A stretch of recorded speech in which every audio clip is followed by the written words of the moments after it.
तो दोस्तों यहाँ पर देखिए बीपीएससी के जो चेयरमैन है अतुल प्रसाद, यहाँ पर देखिए उनका जो है एक नई ट्वीट यहाँ पर वो किए हैं। तो ये देखिए यहाँ पर 2 ट्वीट यहाँ पर किए गए हैं। एक देखिए यहाँ पर आपको 3 घंटा पहले और यहाँ पर देख सकते हैं कि 2 घंटा पहले यहाँ पर एक ट्वीट किया गया है। तो चलिए दोस्तों पहले ये वाला देखते हैं। तो यहाँ पर देखिए क्या लिखा हुआ है। लिखा हुआ है कि टीआरई कैंडिडेट में सी द एफएक्यू जो है फ्रीक्वेंसी आस्क्ड क्वेश्चन जो है attach how your we can come out with the further clarification if so required. जो भी आपको यहाँ पर देखिए क्लैरिफिकेशन चाहिए रिजल्ट के बारे में, वो सभी का यहाँ पर देखिए बता दिया गया है। तो इस प्रकार से देखिए यहाँ पर ये ओपन हो गई है। अब देखिए यहाँ पर साथियों कुछ प्रश्न यहाँ पर दिए गए। देखिए 5 क्वेश्चन यहाँ पर पूछे गए हैं।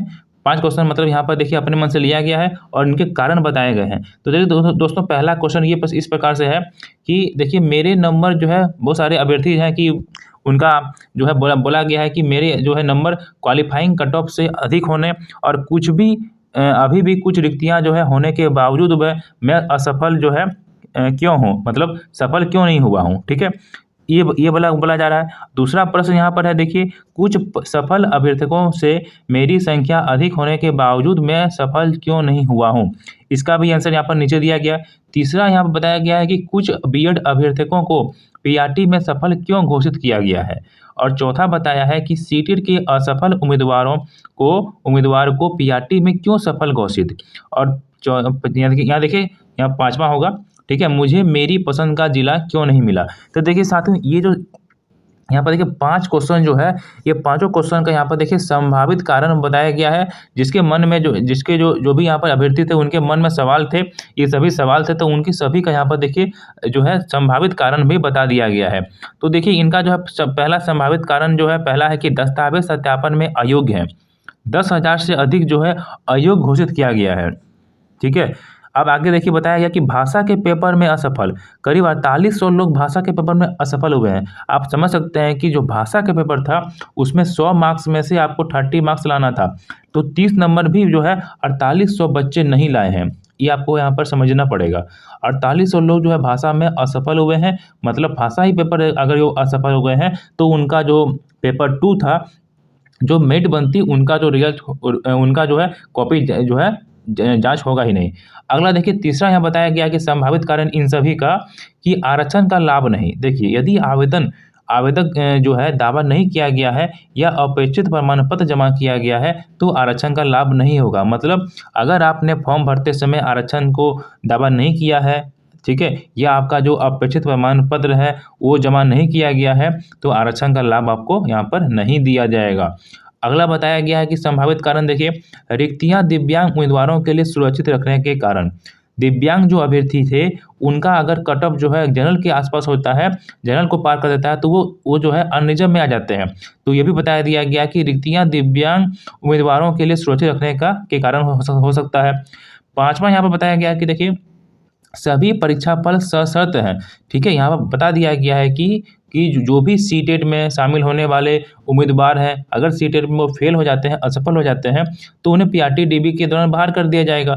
तो यहाँ पर देखिए ये आपकी जो देखिए आपको ये समझना पड़ेगा कि जो भी अभी पीआरटी का यहाँ पर रिजल्ट आया है उसमें देखिए ये आपका प्रोविजनल ये रिजल्ट है। ठीक है, जिस प्रकार से प्रोविजनल आंसर की आया था पहला, फिर प्रोविजनल आंसर की आया था दूसरा, फिर आया था फाइनल आंसर की, तो इसी प्रकार के यहाँ पर देखिए आपका जो भी मेरिट में यहाँ पर नाम दिया गया है, रोल नंबर दिया गया है, वो इसका जो है प्रोविजनल रिजल्ट है। इसको आपको समझना पड़ेगा। प्रोविजनल ये रिजल्ट, ये फाइनल रिजल्ट नहीं है, ये प्रोविजनल रिजल्ट है। ठीक है, अगर जो है इसमें कोई भी अगर सीटेट में अगर वो नहीं दिखा पाता है, अगर असफल हो जाता है तो उन्हें यहाँ देखिए बाहर कर दिया जाएगा। इसलिए ये मतलब नहीं है कि अभी इनका नाम आ गया है तो हो सके इनका नौकरी हो जाए, तो नहीं। इसमें यहाँ पर देखिए सभी का सर्टिफिकेट जो है जांच होगा। अगर वैध पाया जाएगा तो इनकी जो है आगे जो ये अस्थायी शिक्षक बनेंगे, अगर नहीं पाया जाएगा तो इन्हें बाहर कर दिया जाएगा। तो यहाँ पर देखिए सारा जो है डॉक्यूमेंट वेरिफिकेशन के बाद ही जो है सभी का यहाँ पर डॉक्यूमेंट जो भी डॉक्यूमेंट वेरिफिकेशन होगा वो उसका जांच करने के बाद ही यहाँ पर जो है आपका जो है फाइनल रिजल्ट जो है जारी किया जाएगा। ठीक है, ये आपका प्रोविजनल रिजल्ट है, ठीक, इसको समझना पड़ेगा। आगे देखिए यहाँ पर लगभग 10,000 बीएड अभ्यर्थी डिप्लोमा धारक भी हैं, जो बहुत सारे यहाँ देखो यहाँ एक क्वेश्चन यहाँ पूछा गया था बहुत सारे कि देखिए बीएड अभ्यर्थियों को पीआरटी में शामिल क्यों किया गया। देखिए कुछ अभ्यर्थी ऐसे नहीं है, मतलब 10,000 अभ्यर्थी ऐसे हैं कि जिसमें जो बीएड तो है ही, वो साथ ही साथ उनका डीएलएड भी है, तो इसलिए जो है पीआरटी में अगर बीएड नहीं होता है एलिजिबल, तो डीएलएड से वो जो है अभ्यर्थी इसमें शामिल हो गए। तो इस प्रकार से बताया गया है कि 10,000 जो है बीएड अभ्यर्थी भी डिप्लोमा धारक भी हैं, इसको आपको यहाँ बताया गया।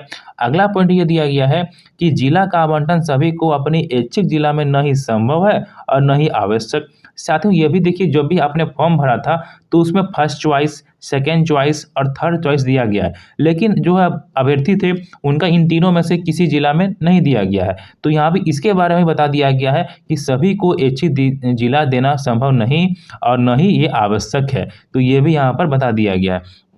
तो साथियों जब से जो पीआरटी के रिजल्ट आए हैं तो आपके जो मन में बहुत सारे यहाँ क्वेश्चन पूछे जो है मन में होंगे, ये सभी क्वेश्चन को यहाँ पर देखिए बीपीएससी के चेयरमैन के द्वारा जो है पूरा तरह से जो है व्याख्या यहाँ पर कर दिया गया है। सभी को यहाँ पर देखिए जो है जितने भी प्रश्न थे सभी का जो है प्रश्न वाइज यहाँ पर लिखा गया नंबर और संभावित कारण भी यहाँ पर जो है क्लैरिफाई करने की कोशिश की गई है। अब साथियों आगे देखेंगे तो यहाँ पर देखिए एक और ट्वीट यहाँ पर दिया गया है। देखिए एक और ट्वीट यहाँ पर है कि देखिए सम मोर क्लैरिफिकेशन, यहाँ देखिए एक और है कि यहाँ पर प्रश्न लिया गया है कि अभ्यर्थियों को एक से अधिक परिणाम देकर रिक्तियाँ क्यों बर्बाद की जा रही है।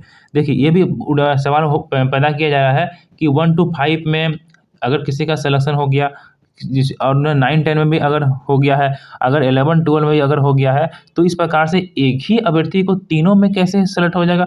इसमें देखिए अगर वो किसी एक में होता है तो 2 में से नए अभ्यर्थी को मिल जाएगा।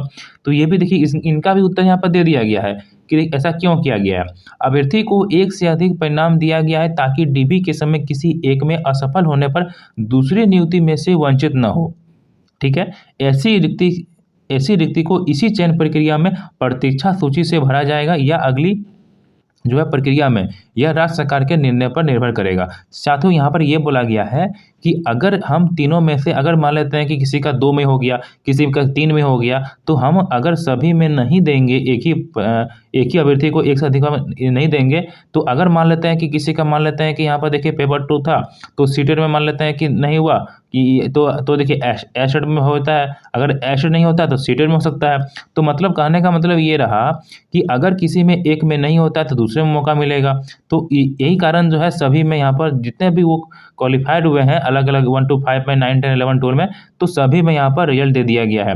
अब साथियों ये भी बोला गया है कि अगर मान लेते हैं कि वो किसी का 2 में सेलेक्ट हो गया है, ठीक है, तो देखिए दोनों में से अगर मान लेते हैं किसी का 1 to 5 में भी है और 11, 12 में भी ये मान लेते हैं, ठीक है, जिनका रिजल्ट आया है अभी, तो मान लेते हैं कि अगर 1 to 5 में भी नाम है किसी का और 11, 12 में नाम है, तो 11, 12 मान लेते हैं कि वो ज्वाइन करते हैं, तो 1 to 5 का सीट एक खाली हुआ, तो उस सीट को जो है प्रतीक्षा सूची यानी जो है प्रतीक्षा सूची जो है वेटिंग लिस्ट जो बनेगा उसके अनुसार से भरा जाएगा या अगली प्रक्रिया में जो अगली बहाली निकलेगी उसमें भरा जाएगा। ये जो निर्णय है ये राज्य सरकार की जैसा निर्णय देगी वैसा ही यहाँ पर उसको किया जाएगा। तो सारे दोस्तों यहाँ पर देखिए जितने भी क्वेश्चन जो है जो अपने आपसे जो है आप पूछ रहे थे, आप अपने जो है पीआरटी के जब से रिजल्ट आए हैं तभी से आपके मन में बहुत सारे क्वेश्चन थे, तो सभी का यहाँ डाउट जो है क्लियर करने का प्रयास जो है बीपीएससी के चेयरमैन के द्वारा किया जा रहा है कि सारे अभ्यर्थी की जो है ये पूरी तरह से जो है क्लैरिफिकेशन दिया जा रहा है कि जो है हम ऐसा क्यों किए, ऐसा नहीं किए, क्यों किए, सारा यहाँ पर देखिए संभावित कारण के और सारे क्वेश्चन यहाँ सभी की जानकारी दे दी गई है। तो दोस्तों आप क्या सोचते हैं नीचे कमेंट में जरूर बताइए। आपके भी मन में कुछ भी क्वेश्चन है तो नीचे कमेंट में जरूर पूछिए। वीडियो अच्छा है तो वीडियो को लाइक कीजिए और अपने दोस्तों के साथ जरूर शेयर कीजिए। सोशल मीडिया हैंडल पर इसको जरूर शेयर कीजिएगा। और चलिए दोस्तों फिर मिलते हैं किसी नेक्स्ट वीडियो में, तब तक के लिए बाय, थैंक यू।